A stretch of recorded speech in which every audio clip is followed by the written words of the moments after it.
Hoje nós vamos estrear um quadro novo aqui, que vai chamar Samurai Responde. A gente vive pedindo pergunta aí nos comentários, apareceram as perguntas chegaram, e agora nós vamos responder essas perguntas. A gente não, né? Eu vou fazer as perguntas, e o nosso querido Sensei, Eduardo Samurai, vai estar respondendo elas para nós. É isso aí, vamos responder algumas perguntas e sempre nesse quadro nós vamos pegando as perguntas, compilando e tentando fazer o melhor aqui para o entendimento da galera.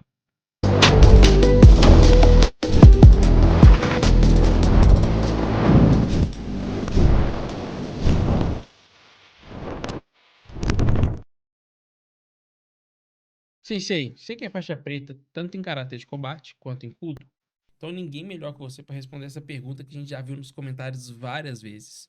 Qual a real diferença entre o karatê de combate e o Kudo? Essa pergunta é muito corriqueira lá no canal. Eu acho que antes da gente explicar, eu vou explicar rapidamente, mas a gente também colocar aqui, para quem não conhece, Kudo é uma arte marcial japonesa, né, que é conhecido lá fora como MMA japonês, e é uma arte que eu sou graduado, faixa preta, internacional, pelo grão-mestre fundador Azuma Takashi. Foi uma arte que eu trabalhei com ela durante 7 anos e ministrei aulas em Belo Horizonte, tá? Então, assim, para quem não conhece, né, para não cair de paraquedas aí. Então é o seguinte, eu vou falar rapidamente aqui 3 diferenças para o pessoal entender, porque parece que é a mesma coisa, mas são propostas bem diferentes, tá? Então vamos lá, primeira coisa, o que é o Kudo? O Kudo é uma fusão do Karatê Kyokushin, do Karatê de contato, ou seja, aquela vertente do Karatê de contato da família Kyokushin, com o judô. Então, você vê, é uma mescla do karatê de contato com o judô. O karatê de combate, ele já vai para o outro lado das vertentes do karatê. A gente até tem um vídeo aqui falando da diferença, os tipos de karatê, as diferenças entre karatê sem contato, karatê de contato e tudo mais.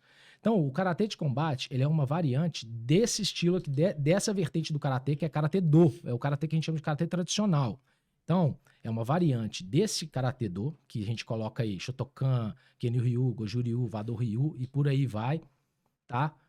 E a gente não é uma fusão com o judô, assim como o Kudo. A gente traz elementos de artes como wrestling e jiu-jitsu.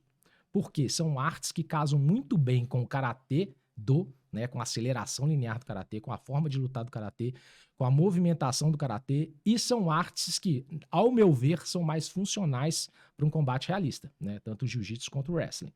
E são mais simples, não são mais fáceis, são mais simples de se passar para as pessoas, né? Porque as quedas de judô são quedas mais complexas. Então, um lado você tem o Kudo, né? Que é karatê de contato, Kyokushin, com o judô, e do outro lado, variante do karatê tradicional com elementos de wrestling e jiu-jitsu. Então, daí já difere bastante, certo? Agora vamos para um segundo ponto aqui. O Kudo ele foi criado para ser um esporte olímpico. O Azuma Takashi, o sonho dele era que o Kudo fosse um esporte olímpico. Então, ele já foi criado cheio de regras. Então, ele tem um conjunto de regras e ele, quando você vai treinar o Kudo, você treina a partir das regras do Kudo, ok? Exemplo, você caiu no chão. Você tem tanto tempo para ficar no chão, 30 segundos, você tem que levantar, tem que fazer alguma coisa, senão o juiz manda levantar. Então, assim, é um esporte. O karatê de combate, ele não é pautado em nenhuma competição. Ele foi projetado para ser uma arte marcial para defesa pessoal. Então, a gente vai lutar aqui 3 minutos. Vamos supor que o sparring agora é de 3 minutos. 3 minutos. Você vai fazer o que você quiser. Se eu cair no chão, eu que tenho que me virar. Se vira, meu amigo. Levanta. Né? Não sei, tô ruim ainda de costas pro chão. Vai procurar uma outra forma ali. Ou então vai treinar mais o protocolo anti-queda. Ou o protocolo para levantar. Então, a gente deixa a parada fluir. Então, aí você já vê uma grande diferença também. Um é pautado em esporte, o outro é pautado para defesa pessoal. Uma outra coisa também, para a gente fechar, tem várias coisas, tacadinho, mas eu vou falar assim só mais superficialmente mesmo para a gente explicar e não ficar agarrando muito tempo nisso. O capacete. O capacete muda completamente o jogo, tá? É um capacete que não é um acrílico, né? É um material mais forte ainda que o acrílico. Porém, o que acontece? Como que você vai manter a distância com o jab, por exemplo, com o Kizamizuki? Quando bate no visor, ele dispersa energia. Então, os golpes em linha, aqueles golpes que a gente usaria para afastar, que torna a luta mais dinâmica, ele não tem muito efeito. Então, o que tem que fazer? O que acabou acontecendo? Um para na frente do outro, meu amigo, e sai dando cruzado, fica aqueles mata-cobra, fica até aquela coisa um pouco assim, meio não tão bonita de se ver, né? Mata-cobra, pá. Então, o que que acontece? Criou-se uma dinâmica ali de que soco em linha não funciona muito. Então, os nocautes são muito de fora para dentro, né? Golpe cruzado, chute semicircular na cabeça. Então, assim, daí você já vê que o capacete ele tira um pouco do realismo. Se você vai treinar para autodefesa, você não vai estar com capacete. Entendeu? Então, a distância é diferente, porque você tem um vidro maior, né? Então, a distância do golpe é diferente. Você cria uma noção de distância diferente. Agora, interessante, vamos treinar cotovelo, vamos treinar cabeçada? O capacete é ótimo, tá? Mas, assim, na maioria dos casos, para as pessoas comuns, né? Uma aula de, vamos supor assim, executiva, um treino comercial, você vai acabar fazendo com que o sparring fique mais pesado, porque aquele golpe leve para manter a distância não surte muito efeito. Aí a galera acaba trocando golpes com mais força e mais pressão. O que acontece? Como a gente tem várias perguntas que são, às vezes, bem parecidas, não são iguais, não são bem parecidas, tem um mesmo contexto, eu reformulei uma pergunta aqui que para atender todo mundo que está tendo essa dúvida. Que assim, muitas vezes, quando um aluno pergunta ao professor de karatê se a arte realmente é eficaz numa situação de combate real, a resposta vem com rodeios ou até evitada. Por que você acha que isso acontece?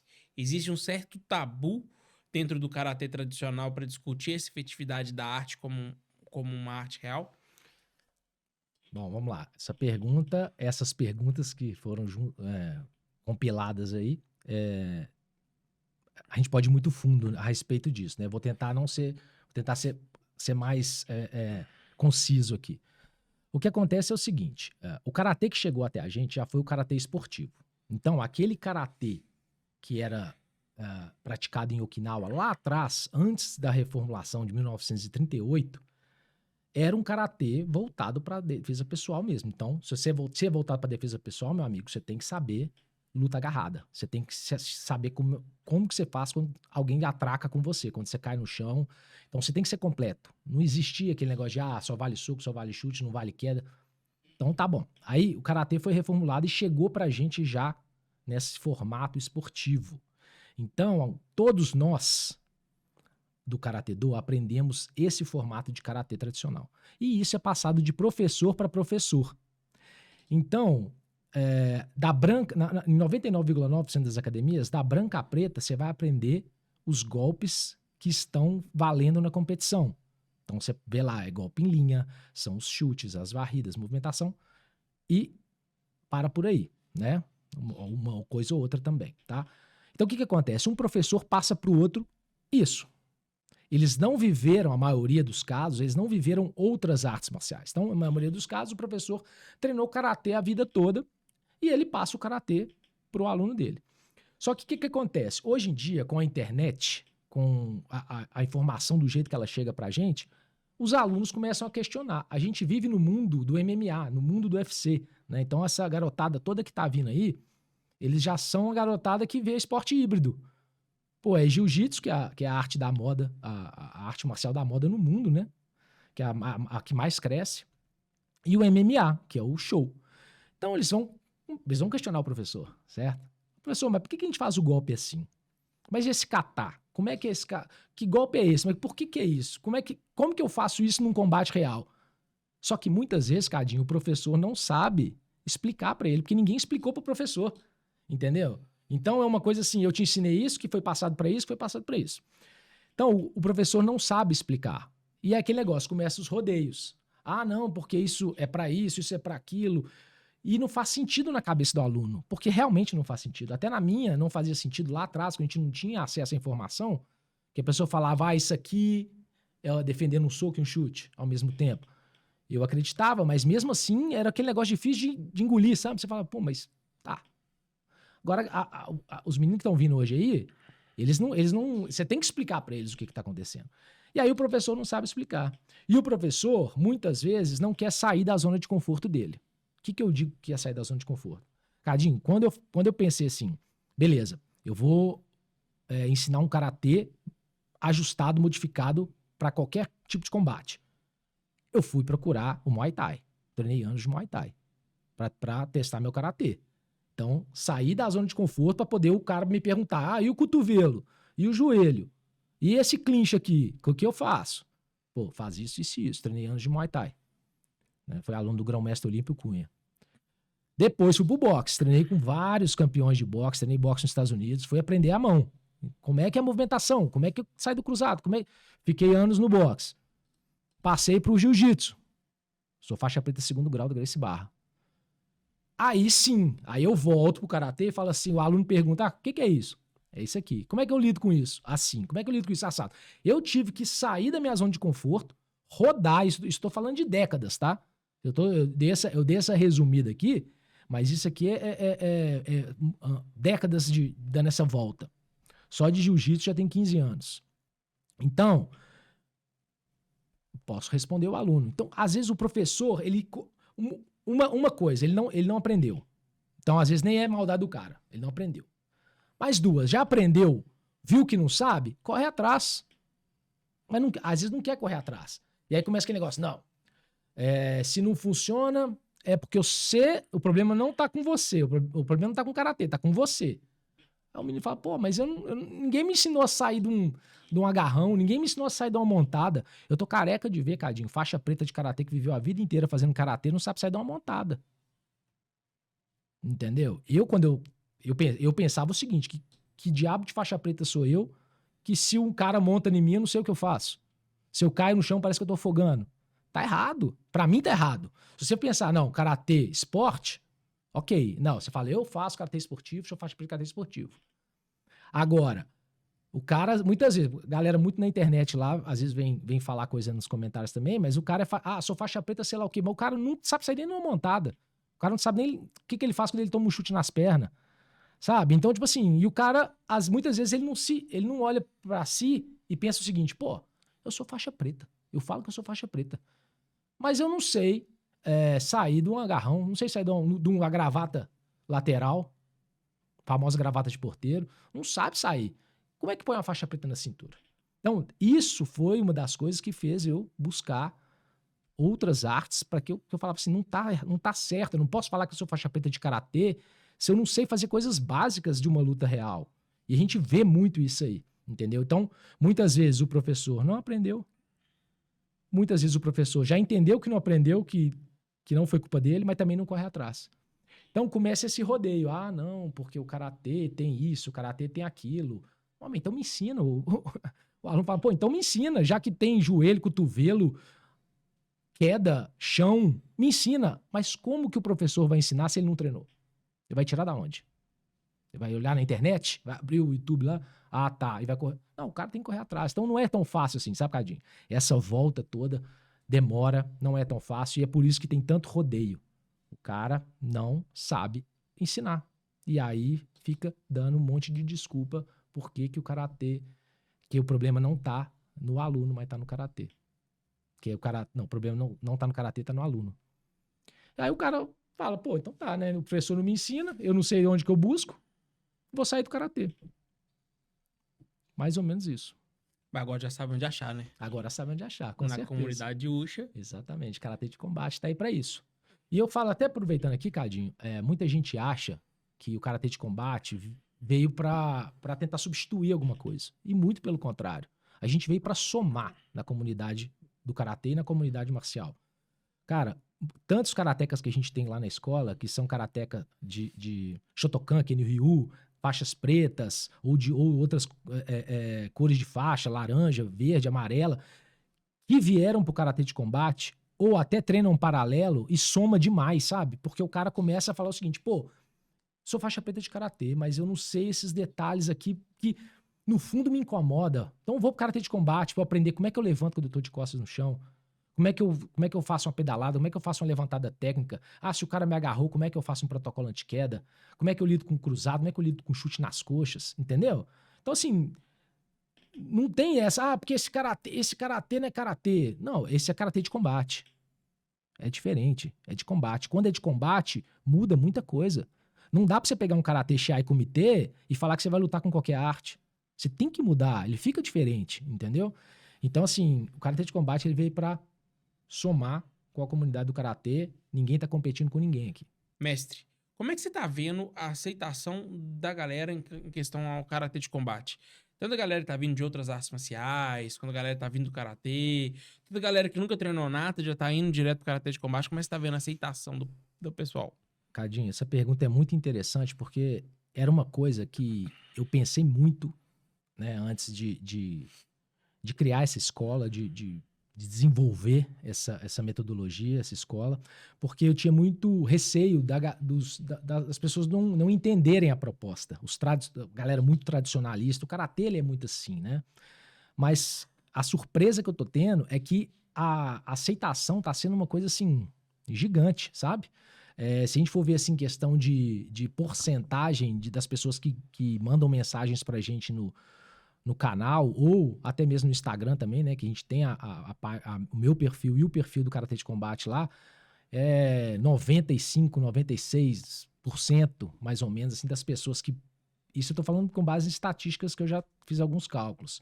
De pessoas que estão aceitando o Karatê de Combate, que estão perguntando, quando que vai vir pra minha cidade? Você vai fazer curso online? Quando que a gente vai poder treinar com o Karatê de Combate? Pessoas querendo fazer parte desse movimento. Porque o Karatê de Combate, ele, mais do que uma escola de Karatê, ele é um movimento. Um movimento para trazer pessoas que são apaixonadas pelo Karatê, mas que por um motivo ou por outro, não se enquadram muito no treinamento tradicional, o treinamento de kata, o treinamento de fazer muita forma que depois não vai usar na luta. Então, aquela curva de aprendizado longa demais que tem o karatê.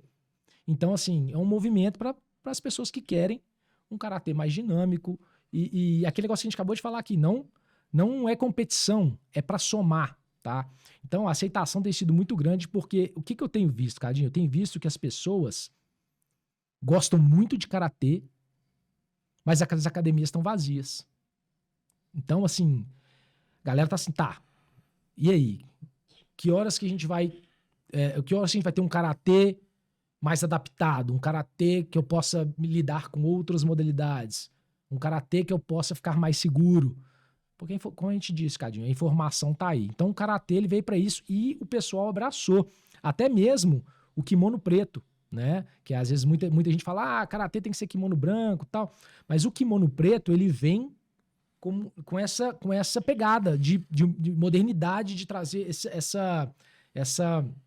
esse movimento. Então, o karatê do kimono preto, né? Então, preto, se você tem uma noção também, Cadinho, lá atrás, kimono preto era caro. Então, assim, não é que o pessoal, a gente usava kimono branco. Na verdade, até fiz um shorts falando disso. O kimono antigamente, ele era cru, cor de algodão, aquele branco amarelado, porque isso era mais barato. Tingir kimono no Japão era muito caro.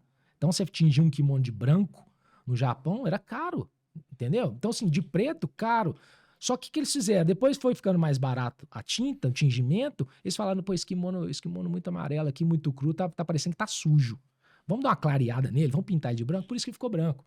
Então, assim, se fosse barato preto, poderia ter sido kimono preto também. É claro, é tradição, mas o karatê de combate não vem para mudar a tradição, ele vem para andar lado a lado, trazendo esse movimento para quem quer, para quem gosta, para quem quer somar com o karatê. Então, assim, Cadinho, tá sendo surpreendente a aprovação da comunidade do karatê.